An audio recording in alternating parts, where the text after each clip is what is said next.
hablar brevemente de este proceso. Vamos a ver un poquito de epidemiología, tamizaje, cómo hacer detección temprana de cáncer de mama, diagnóstico, las tres estrategias, los tres pasos que ustedes tienen que saber, los procedimientos para llegar al diagnóstico y los nuevos conceptos en caso de mama, sobre todo conceptos quirúrgicos. ¿Ya? Entonces, en cuanto a epidemiología. Entonces, ustedes saben, que eso debe mencionar sobre la otra clase de oncología, que habla de 18 millones de casos de cáncer y muertes, de igual manera, 9.2. Hay actualmente ya no 32, sino 34 millones de personas viviendo con cáncer. Entonces, la tasa de incidencia, en este caso de cáncer de mama a nivel mundial, varía entre el 10% y 10% a 100% la tasa de 1.000 habitantes a nivel mundial. En el Perú se habla de una tasa de 34 por segundo en el Perú, que es una tasa que se respira solamente en Lima metropolitana, porque no tenemos un registro a nivel nacional. Entonces, acá en Lima se han hecho estudios en diferentes barrios, se han determinado qué es nuestra tasa. Obviamente que la mayor incidencia, de repente debe ser porque hay más acceso a la información, son los lugares como Carolina, Miraflores, San Isidro, etcétera, etcétera. Pero también existen los fondos. Entonces, esta es la situación del cáncer en el país. Y lo que me interesa es que ustedes sepan que cuando hablamos de incidencia, vemos que en relación al hombre y la mujer, el cáncer de pulmón, la incidencia está en primer lugar a nivel mundial. Y mama se encuentra en primer lugar a nivel mundial en mujeres. Es con hombres y es con mujeres. ¿Ya? Hombres, pulmón, mama, mujeres. Y si hablamos de mortalidad, se encuentra también pulmón en primer lugar, y felizmente mama se encuentra en el quinto lugar, cuando hablamos de mortalidad. ¿Por qué? Porque los mayores estudios que se están haciendo desde el año 2020, 2020, por la gran crecimiento dramático del cáncer de mama, casi el 60% de la economía mundial en cuanto a estudios de enfermedades oncológicas está destinado a mamas. Ustedes podrán ver un estudio que hay muchas mujeres que hace 20 años tuvieron cáncer de mama y recién están haciendo referencia de 20 años. Hay muchas mujeres que están en estadios, medianamente localmente avanzados, más cuando es por el avance en cuanto al desarrollo de los nuevos conocimientos de la de la misma manera, es el mismo cuadro, es una incidencia metropolitana, donde aquí refleja mama, estamos hablando de mujeres y varones. Mama, en primer lugar, incidencia de casos. Si vemos la curva en cuanto a mortalidad, la anterior era incidencia, vemos también igual, mama, pero acá en mortalidad está el estómago. Pero mama sí es curva, estamos hablando ya de mortalidad. Ahora, esta curva me pareció interesante que se la quisiera poner porque anteriormente se hablaba del cáncer de mama como una enfermedad que nos pasa a los 70 años, 50, 74. Pero hoy en día tenemos muchos casos y la curva va descendiendo cada vez de edad más temprana. Existe cáncer de mama, pero es cáncer de mama de 20 años, 22 años, 24 años. Y eso lo estamos destacando. O sea, cada vez la curva se va en la relación de 30 a 40 años, la diferencia que antes hablaba era un factor de riesgo de la edad. Hoy vemos que la edad es un factor de riesgo, pero cada vez la tendencia se va para personas más jóvenes. Entonces, como cáncer de mama es una enfermedad que solamente el 8 o 10% podemos saber la causa de este factor genético. El 90% o el 92% no sabemos cuál es la causa exacta. Entonces hablamos de factores de riesgo.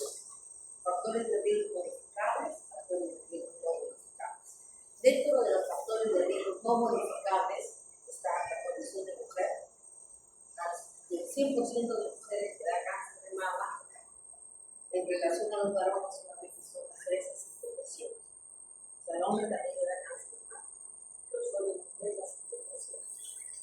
En cuanto a la edad, como les dije, cada vez la población es más joven. Y en cuanto al factor de riesgo no modificable, tenemos el factor genético. ¿Qué es el factor genético? El factor genético significa que tiene este marcador o este gen sobreexpresado, el BRCA1 o BRCA2. Cuando una mujer tiene sobreexpresado este genético, significa que va a tener la posibilidad a lo largo de su vida hasta un 90% de hacer cáncer de mama. Yo les traigo al ejemplo para que eso les hace que se acuerde el caso de Angelina Jolie. ¿Conocen a esa artista? Ya. Angelina Jolie una vez salió a publicitar hace años atrás y se había hecho la mastectomía capilar. Bueno, ¿por qué? Porque ella tenía una abuela que había hecho cáncer de ovario, cuando es el factor biológico de esa vez. Tenía la mamá que había hecho cáncer de mama. Entonces ella se hizo este estudio del BRCA1 y BRCA2 y salió que estaba sobreexpresada. ¿Qué significa sobreexpresado? Entonces ella tenía la posibilidad de hacer en alguna etapa de su vida hasta un 90% cáncer. ¿Y qué decidió hacerse la mastectomía profiláctica? Se hizo la mastectomía profiláctica y el porcentaje de posibilidad disminuyó 10%. Pero el 90% y 10% no. Después solamente se dice que no. Entonces, el factor genético para tener cáncer de mama solamente es menor que 10%. O sea, no todas las mujeres que hacen cáncer de mama tienen el factor genético. Por eso puede haber en su familia alguna persona que hace cáncer de mama, no significa que ustedes van a tener. Tienen que averiguar. Claro. Tienen que averiguar para ver si realmente habría la relación y es que hay la necesidad de hacerse el estudio BRCA. Porque también dentro de la familia pueden ser, por ejemplo, una familia de Piura, que de las 3 hermanas, 2 tuvieron el BRCA, aumentado, y el varón. Las 2 mujeres y el varón, una no. O sea, esa una no tiene ese factor, pero nosotros, el varón es un cáncer. Entonces, el factor genético es importante determinarlo como BRCA. Entonces, estas son causas no modificables, no las vamos a poder nosotros comparar. Pero ¿qué es lo que por qué hay tanta incidencia ahora de cáncer de mama? ¿Qué es lo que está pasando? Acá. Esa es nuestra razón. Bien, la vida sedentaria, el uso de anticonceptivos, la poliparidad, la terapia de reemplazo, el alcohol, el tabaco, obesidad, contaminación. Todos estos factores son los que contribuyen para que una paciente haga cáncer de mama. Obviamente menor o mayor, de 0,5, de 1, de 1,5, de 2, digamos, de posibilidades. ¿Y por qué? La explicación está en que cuando una mujer, por decirlo una etapa de la perimenopausia, tenemos 3 tipos de estrógenos. El estrógeno hormonal es el estrógeno más alto. Yo uso a una mujer para vivir la etapa de porque va a estar esperando los estrógenos del abdomen, de la glándula mamaria y el útero masculino. Y actualmente, la vida sedentaria, el uso de anticonceptivos por más de 5 años, la recomendación es 3 años seguidos, 5 años alternos. Pasado esos periodos, el uso de anticonceptivos también se convierte en un factor de riesgo para el cáncer de mama. Y eso ya está demostrado. Se demostró en el año 2008-2009 con el famoso estudio RIS de 50.000 pacientes de Estados Unidos que la curva se elevó completamente con los pacientes de terapia de reemplazo hormonal. Yo con mucho cuidado hoy en día, como famosos chicos y los errores que se están colocando las mujeres con la de menopausia. Así que el factor hormonal es muy determinante porque el 80% de los cánceres de mama son hormonas determinadas. Solo hay un porcentaje pequeño que no es hormonal. ¿Por qué la nulliparidad? Porque se dice que la glándula mamaria completa su desarrollo con la gestación y la lactancia. Cuando la paciente ha logrado más o menos la edad de 30 a 35 años, cuando la mujer ha completado su desarrollo de madurez de la glándula mamaria o la gestación y la lactancia, se produce un tipo de células folliculares 4. Esas células folliculares 4 ejercen un efecto de protección a la glándula mamaria. Entonces, si no lo tiene, simplemente es un factor de riesgo. Bien cierto, en cero signo de riesgo, pero existe un factor de riesgo. Por eso es que se hablaba de cáncer de la también en la población de la bonitas.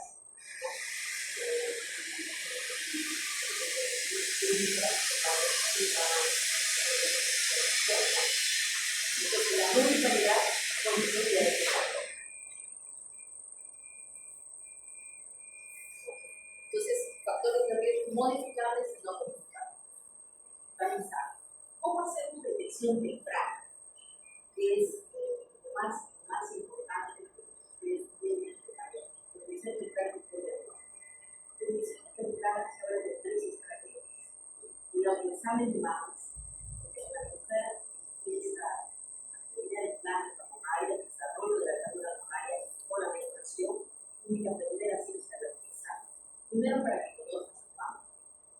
Porque cuando se toca, cuando le duele, cuando está menstruando, se puede dar de todo y así está de luz. Tiene que conocer su mama. Una vez al mes, después de la menstruación, esa es una rutina de menstruación. Autoexamen de mama, primera estrategia, una vez al mes. Examen clínico, a partir de los 25 años, si es una mujer que no tiene actividad sexual. Pero si tiene actividad sexual, a partir de que tenga actividad sexual, una vez al año, con el médico de sexo. Y tercera, la estrategia más importante, la mamografía bilateral a partir de los 40 años, una vez al año. Son las 3 estrategias de detección temprana, demostradas sobre todo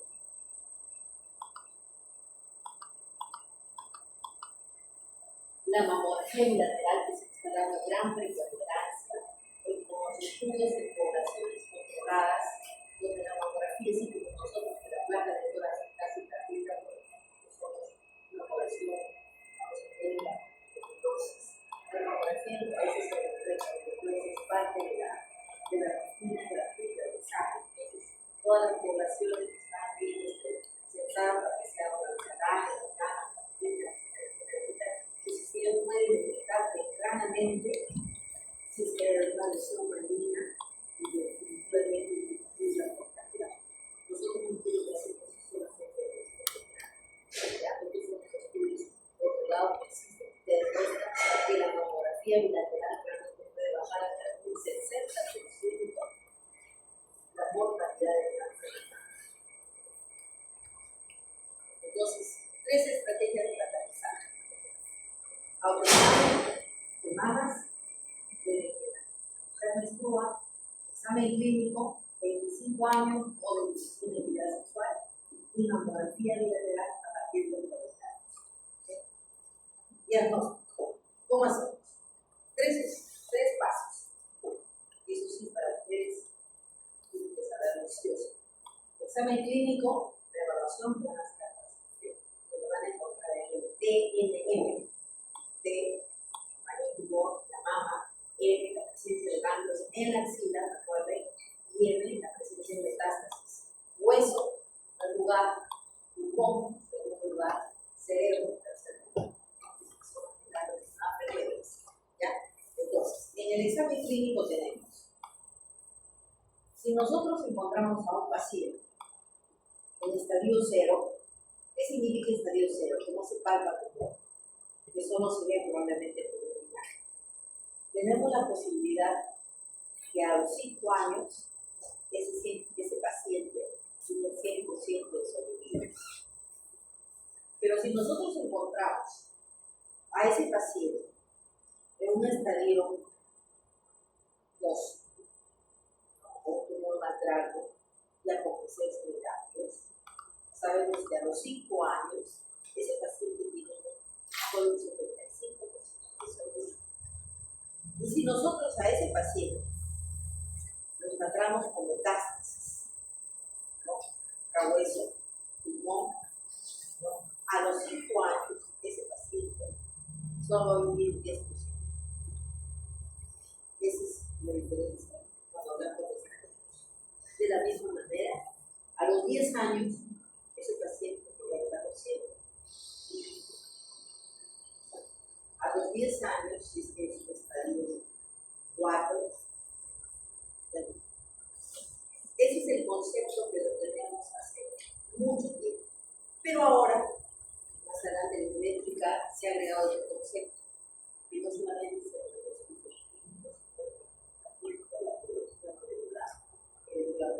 ¿por qué hay pacientes que vienen en el estadio 0 y se mueren? ¿Y por qué hay pacientes que vienen en el estadio muy avanzado, obviamente no se curan, pero siguen sufriendo? Eso se puede explicar. Entonces, diagnóstico clínico TNM, esto es lo que es TNM, 2 centímetros, tantos, de 1, de 2 a 5, 2, de 3, más de 3, etc. Eso lo tienen que saber, ¿ya? Diagnóstico radiológico. Básicamente nos estamos apoyando en la mamografía. Anteriormente nosotros hacíamos la mamografía para ver la extensión de la enfermedad. Veíamos el tumor que lo palpamos, le hacíamos una mamografía para saber si había cosas más, para saber la característica. Hoy en día la mamografía lo hacemos por el sistema de lesiones clínicas. También para buscar esto, pero básicamente lesiones de tipo clínico, lesiones que no se palpa, presencia de la aplicación, o sea, que clínicamente nosotros no palpamos nada, sino que miramos. Por eso es importante que el estudiante de medicina tenga que familiarizarse con la estructura de imágenes mamográficas. Porque este es el objetivo hoy en día. Buscar lesiones que no se palpan en la mano.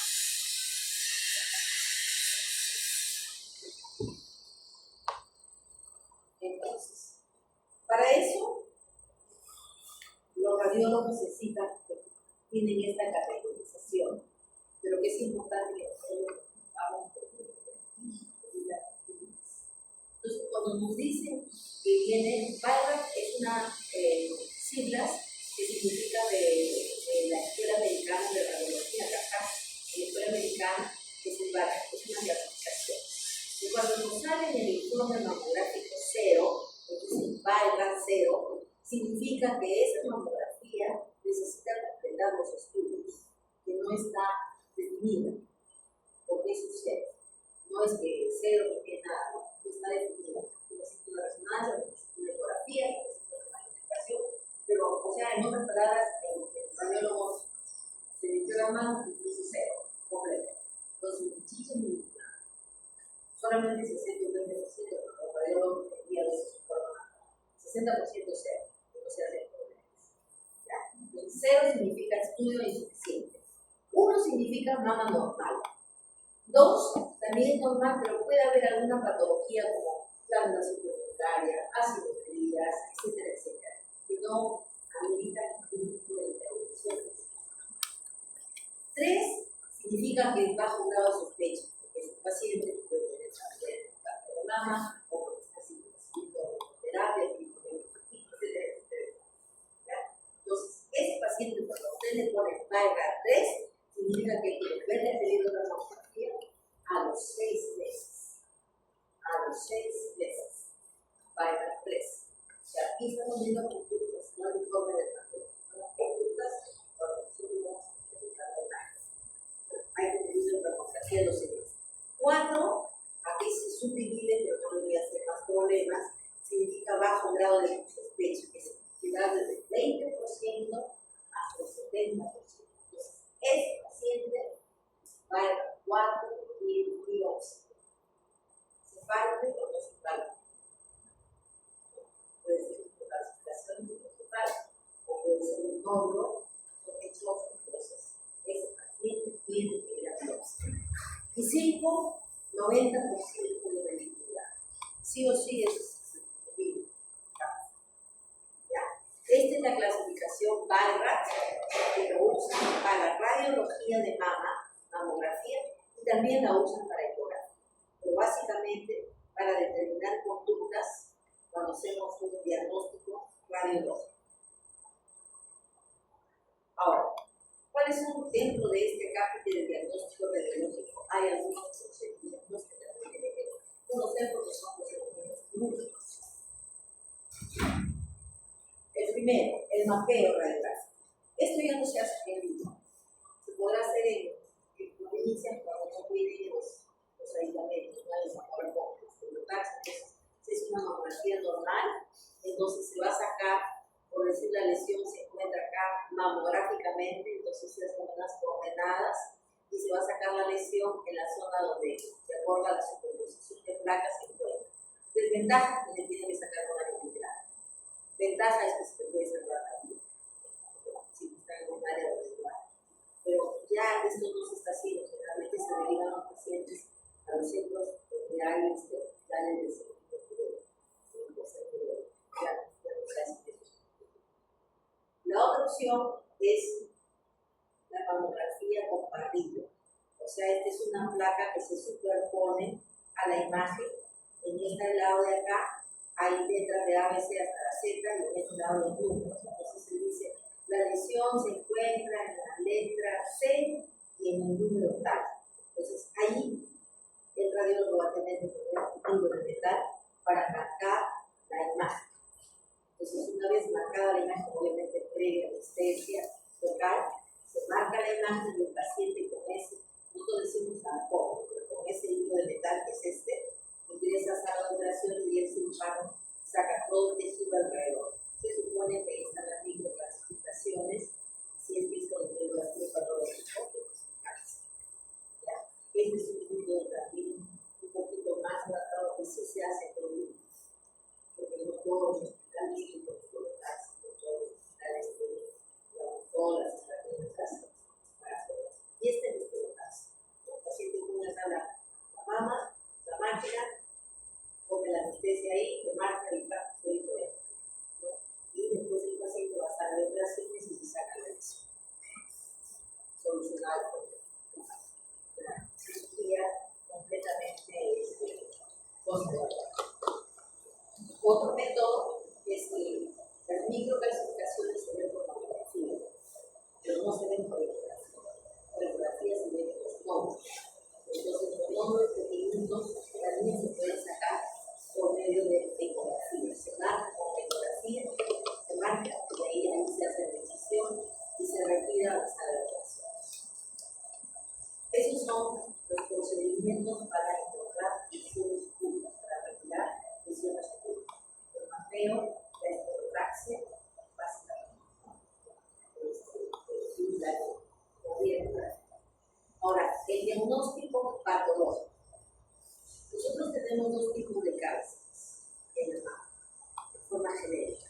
El carcinoma ductal y el carcinoma de ductal. El carcinoma ductal es un cáncer más frecuente de los conductos. No les dije yo que las glándulas mamarias tienen 15 a 22 conductos y terminan glóbulos. En el conducto se produce el cáncer y este cáncer es el más frecuente en un 90%, carcinoma ductal. Y el carcinoma ductal se divide en dos. Puede ser dentro del conducto que no atraviesa la membrana basal, que se llama en situ, terminación 10%, y el otro que sí atraviesa, que es el infiltrado. Entonces ahí tenemos el situ, que roza el 10%, y el infiltrante el 90%. Este es el más frecuente de todos los cánceres. Carcinoma ductal infiltrado. Y el menos frecuente es el urobiliar. Obviamente que ambos tienen características diferentes de presentación, ¿no? El carcinoma ductal infiltrante es un cáncer localizado, ubicado, cambio de urobiliar puede dar inclusive la posibilidad de cáncer bilateral en el espectro. Sale acá, de los años sale de la pero es el menos frecuente. ¿Ya? Entonces, cuando hablamos de la clasificación patológica, como se había explicado, estamos hablando de carcinoma de donde hay filtrante que aparece la vena nasal y ahí sí. En el predominio y el filtrante. Pero ¿qué es lo que ahorita está determinado? Aparte de este doctor, es lo que entonces, hay una serie de estudios que se han hecho que se han implementado en marcadores que pueden facilitarnos el pronóstico de ese paciente. Entonces, esos marcadores son marcadores luminales, que son los receptores de estrógeno, receptores de progesterona, el Ki-67 y el CRB2. Son 4 marcadores que ya les. Entonces, cuando se dice que el paciente tiene receptores hormonales positivos, estrógeno, progesterona, estamos hablando de los tubos luminales, que son de evolución lenta de mejor pronóstico. Y cuando se dice que no son receptores hormonales positivos, todos negativos, el CRB2 es positivo, hablando de dos productos que responden muy bien a la quimio, pero son más graves. Entonces son los dos grupos grandes que se han dividido, los luminales AB y los triple negativos y CRB2. Estos dos y estos dos. Acá son luminales, basales que son los triple negativos. Esta es una clasificación molecular y solamente es importante que ustedes lo sepan porque ahí van a encontrar la respuesta a los que el paciente no responde al tratamiento a pesar de entonces, para ello, ha aparecido los conceptos. Pues, ¿qué es lo que pasa con el desarrollo del mejor? Se dice que independientemente del tamaño, el tamaño es un aspecto, ¿no? Empiezan a multiplicarse las células, tiene que ver mucho la condición intrínseca del núcleo del cáncer. Y se dice que cuando un cáncer tiene más de 29 a 30 modificaciones intrínsecas, ese cáncer se puede disparar a distancia. Al margen de que el estroma está demasiado de tamaño. Por eso esta explicación de que hay cánceres en estadio temprano no responden y hay cánceres avanzados que se responden. Ustedes podrán recordar que cuando decíamos que el una persona más agresiva, y los cánceres es una señora de edad que ya tiene 8 años. Está bien. ¿Por qué? Porque las personas mayores de edad tienen edad también. Las personas jóvenes tienen cáncer más agresivo que se multiplica intrínsecamente y un disparo. Entonces, eso es lo que se ha descubierto ahorita para la medicina normal. Entonces, se ha hablado de una nueva clasificación luminal A. O sea, en mama, de acuerdo al TNM, tenemos estadio 1, estadio 2, estadio 3, estadio 4. 1 y 2, temprano. 3 y 4, localmente avanzado.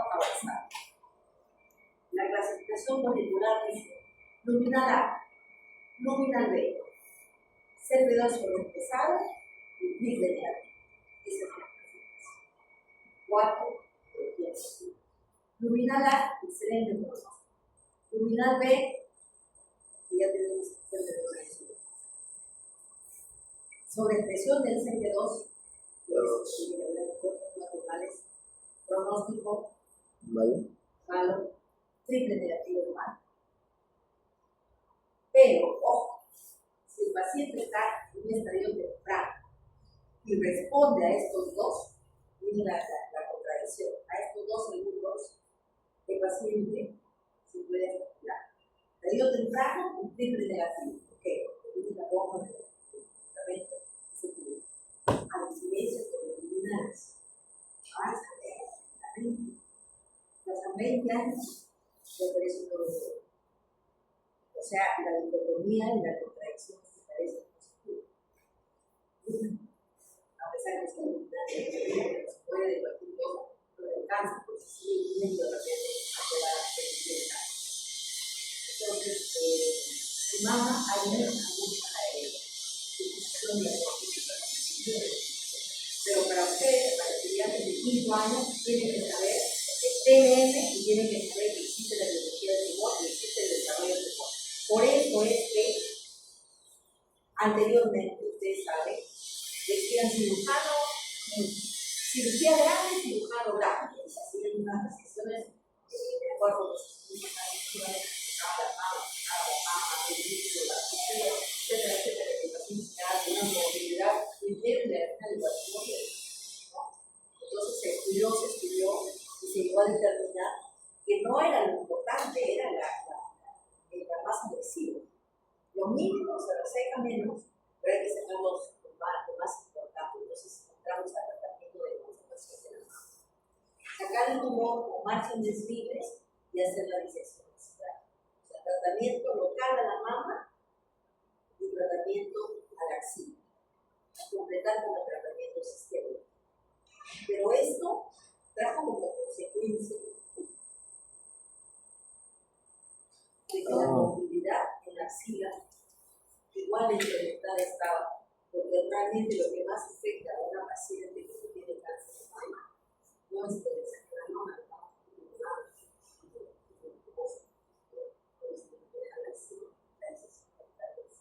porque le da el problema de estos temas que ustedes saben que son difíciles de manejar. El tema de caso, así que mucha mayoría tocaba con el estudio de clase.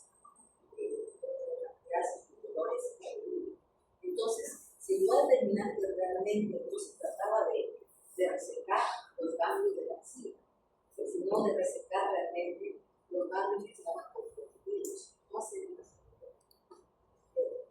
disminuir el concepto famoso del ganglio central. ¿Qué es el ganglio central? Es la recepción del ganglio que recibe el drenaje del tumor. Yo tengo un tumor en la mama y según el principio anatómico, ese tumor o los ganglios de la mama van a drenar a un punto o a dos puntos.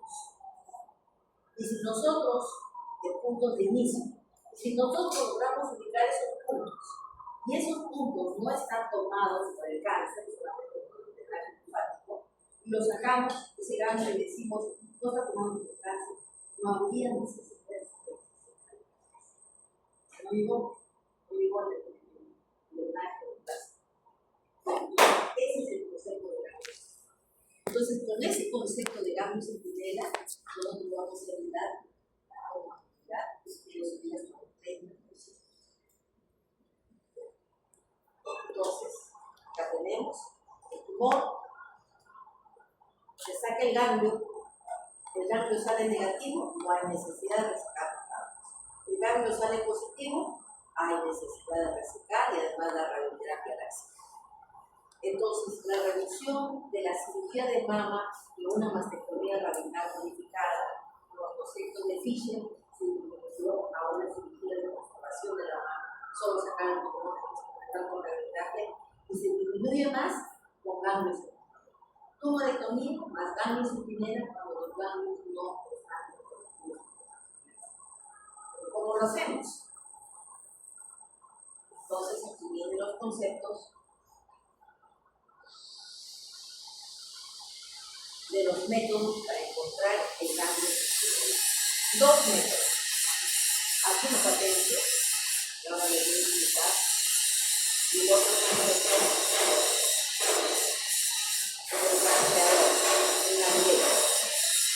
ambos conceptos se suman y ambos se usa el método combinado que ahora se está usando ya para los pacientes que tienen cáncer avanzado, que tengan infección de los conceptos, que es el método combinado.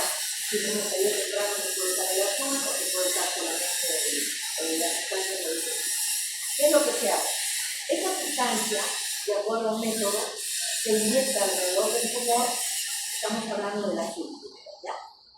Y estos sólidos van a migrar hacia la zona de la axila.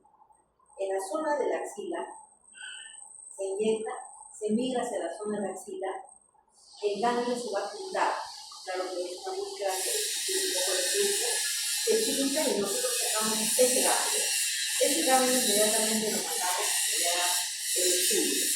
Y bien se sale de la axila, se acabó la axila. Obviamente, después de que pongamos una axila, que ahora es axila, se hace cuenta o se cambia la situación de verdad. Pero al inicio se cierra y se termina. Esto se hacía para todos los estadios tempranos. El otro método que era más certero, más específico, que también después lo empezamos a hacer, nos adquiere el Navigator. Este es una caja, este es un rastreador de medicina nuclear. Se inyecta en el paciente, ya no en la axila, ya no, perdón, en la mama, sino en el brazo, de acuerdo al método de un día anterior o el mismo día, una sustancia que es el tecnesio 99. Ese tecnesio 99 va a migrar hacia la axila. Entonces, entramos con este traductor, con esta manguerita, entonces esta manguerita va a dar la señalización con unas cuentas y nos va a tocar el timbre. Y en la zona, en la axila, donde hay mayor carga de la sustancia radioactiva en el ganglio. Ahí se hace el corte, se saca el ganglio y se manda el flujo. Sale negativo, son los dos métodos. Pero como se ha avanzado tanto, nosotros solo hacemos ganglios en primera a los pacientes que tienen axila negativa. Recuerden, axila negativa. No podemos hacer ganglios en primera cuando estamos tratando el tumor. Si tienen un tumor en la axila, ganglio que está metido para que no vamos a hacer ganglios en primera. Ese paciente va a ser vivo. Pero con el avance de la ciencia, muchos pacientes, cuando tienen un estadio avanzado, localmente avanzado, van a primero a quimioterapia. Y cuando van a quimioterapia desaparece el ganglio de la axila. Ese grupo de pacientes pueden ser sometidos nuevamente a ganglios en minera, pero solo con el método capilar. ¿Ya? Solo con el método capilar. ¿Ya? Ganglios en minera es axila clínicamente negativa. ¿Ya? Para que se vea. Entonces aquí tenemos los diferentes casos de los estudios que se han hecho. Este es el estudio que se hace en los cortes que se hacen entre 50 y 100 milímetros de cambio.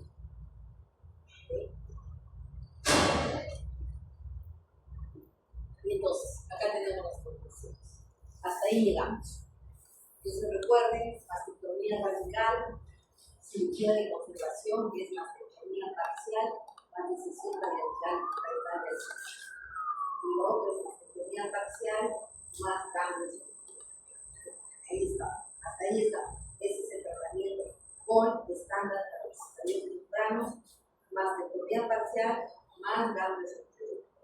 Si es un paciente que sometió en el lugar de la axila negativa, también puede ir a la costumbre.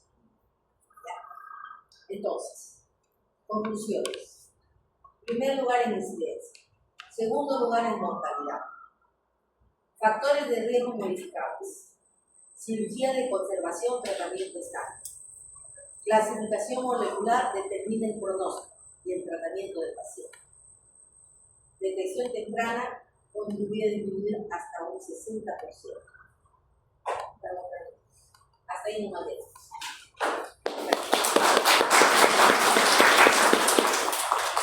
¿Alguna pregunta?